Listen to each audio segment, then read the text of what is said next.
আসসালামু আলাইকুম বন্ধুরা, আজকের এই ভিডিওতে আমরা খুব সহজে ও অল্প সময়ে এরকম একটি মাইক বানাবো। এই মাইকটি বানাতে আমাদের কোনো টাকাই খরচ করতে হবে না। ঘরে পড়ে থাকা কিছু জিনিস দিয়ে আমরা এই মাইকটিকে বানাবো। হ্যালো বন্ধুরা, কেমন আছেন আপনারা সবাই? আমরা খুব সহজে এই মাইকটাকে বানিয়ে ফেলেছি।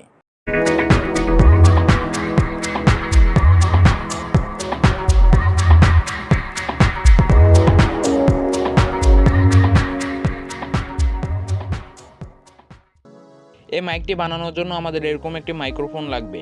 এখানে আমি একটি বড় মাইক্রোফোন নিয়েছি, আপনারা চাইলে এখানে একটি ছোটো মাইক্রোফোনও নিতে পারেন। আপনারা যদি বড় মাইক্রোফোন না পান তাহলে হেডফোন থেকে আপনারা ছোটো মাইক্রোফোনও সংরক্ষণ করতে পারবেন।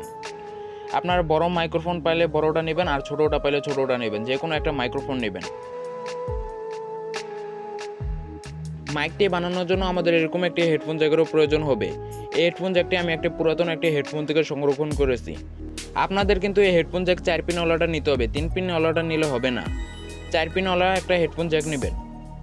আর আমাদের কিছু তারের প্রয়োজন হবে। এখানে আমি একটি মোবাইলের চার্জারের কর্ডের তার নিয়েছি। এই তারটা হচ্ছে একটা মোবাইলের চার্জারের তার। এখন আমরা এই তারটাকে কেটে তারের ভিতর থেকে তামা বের করে সেটাকে আমরা সোল্ডারিং করে নিব। এটাকে এখন আমি ভালোভাবে কেটে তারপর এটাকে সোল্ডারিং করে নিব।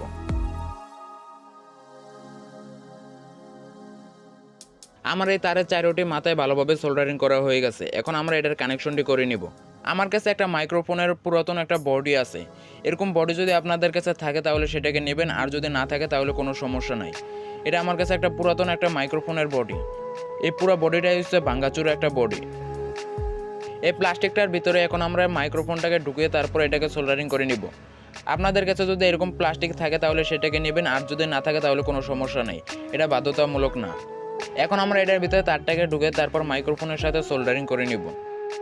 এটার ভিতরে আমার তারটাকে ঢুকানো হয়ে গেছে। এখন আমি মাইক্রোফোনের সাথে সোল্ডারিং করে নিব।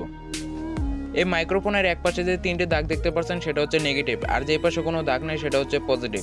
3 দাগওয়ালাটা হচ্ছে নেগেটিভ, আর যে পাশে কোনো দাগ নেই সেটা হচ্ছে পজিটিভ। এই মাইক্রোফোনের দুটি টার্মিনালের সাথে আমার সোল্ডারিং করা হয়ে গেছে। এখন আমি এই মাইক্রোফোনটাকে এটার ভিতরে ঢুকিয়ে তারপর এটার উপরের কভারটাকে লাগিয়ে নিব। এই কভারটাকে আমাদের এখানে লাগানো হয়ে গেছে। এখন আমরা হেডফোন জ্যাকটিকে সোল্ডারিং করে নিব। এখন আমরা এখানে এই হেডফোন জ্যাকটিকে কানেকশন করব। এখানে কিন্তু আপনাদের 4 পিনওয়ালা হেডফোন জ্যাক নিতে হবে, 3 পিনওয়ালা হেডফোন জ্যাক নিলে হবে না। হেডফোন জ্যাকের এই টার্মিনালটা হচ্ছে গ্রাউন্ড, আর এটা হচ্ছে মাইক।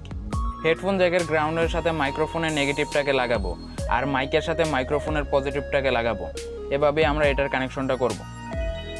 আমার এই হেডফোন জ্যাকে সোল্ডারিং করা হয়ে গেছে। এখন আমরা এই হেডফোন জ্যাকে ব্লু গাম লাগিয়ে নিব। এই হেডফোন জ্যাকে যদি আমরা ব্লু গাম লাগাই তাহলে হেডফোন জ্যাকটা আরও অনেকটা শক্ত হবে।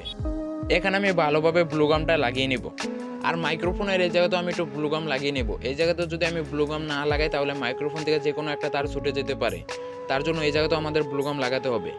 আমাদের এই মাইকটাকে আরও সুন্দর করার জন্য আমি এখানে কস্টিপ লাগিয়ে নিচ্ছি। এখানে যদি আমি কালো কালার কস্টিপ লাগাতাম তাহলে আরও বেশি সুন্দর দেখা যেত। এখানে আমি লালটা লাগিয়েছি। এখানে আমরা যে কস্টিপটাকে লাগিয়েছি সেই কস্টিপটার উপরে সোল্ডারিং আয়রনের হিট দিয়ে সেটাকে একটু আমরা শক্ত করে নেব। এখন আমরা আমাদের এই মাইকটাকে ব্যবহার করতে পারবো। এখন আমাদের এই মাইকটা ব্যবহারের জন্য প্রস্তুত। আমি এই মাইকের হেডফোন জ্যাকটাকে মোবাইলের সাথে এখন আমি লাগিয়ে নেব। হ্যালো বন্ধুরা, কেমন আছেন আপনারা সবাই? আমরা খুব সহজে এই মাইকটাকে বানিয়ে ফেলেছি। এই মাইকটা দিয়ে কিছুটা নয়েজ ক্রিয়েট হতে পারে। এই মাইকটাও অনেক কম দামি। আপনারা যদি এখানে ভালো মানের মাইক ব্যবহার করেন তাহলে কিছুটা নয়েজ ক্রিয়েট কম হতে পারে। এই মাইকটা দিয়ে কিন্তু আসলে এতটা নয়েজ ক্রিয়েট হচ্ছে না। আমি যেই জায়গাতে আছি সেই জায়গাতে কিন্তু অনেক নয়েজ, তার জন্য এই মাইকটাতে অনেক নয়েজ ক্রিয়েট হচ্ছে। আপনাদের আশেপাশে যদি নয়েজ কিছুটা কম থাকে তাহলে আপনাদের এই মাইকটা অনেক কাজে আসবে। আজকের এই ভিডিওটি এই পর্যন্ত। ভিডিওটি দেখার জন্য আপনাদের ধন্যবাদ।